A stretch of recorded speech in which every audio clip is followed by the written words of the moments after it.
বন্ধ কর অভিনব, আত্মসমর্পণ কর এবং এখনই বেরিয়ে এসো।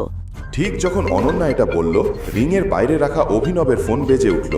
অনন্যা যেন ফোনটা না দেখুক এটাই ভেবে অভিনব দ্রুত উঠে পড়ল এবং ঠিক রাজ আঘাত করার জন্য এগোতেই অভিনব রাজকে এমন এক শক্তিশালী ঘুষি মেরেছিল যে রাজ সেখানেই অচেতন হয়ে পড়ল। অনন্যার দৃষ্টি অনন্যার ফোন থেকে ছুটে গেল মাটিতে পড়ে থাকা রাজের দিকে। অভিনব ঘুষিতেই বক্সিং চ্যাম্পিয়ন রাজকে নকআউট করে দিল। এমন ঘুষি কেবল একজন প্রফেশনাল খেলোয়াড়ই মারতে পারে। এই অভিনব নিশ্চয়ই কিছু লুকিয়ে রেখেছে। অভিনব বেরিয়ে এসে ফোন তুলে নিল এবং রাখল। ঠিক আছে রাজ, চিন্তা করিস না। যদিও এখানে তোকে হারায়ও, আমরা বিল এমনভাবে বাড়িয়েছি যে ও 7 জন্মেও এটি পরিশোধ করতে পারবে না। স্যার, এখানে আপনার বিল 5,40,000।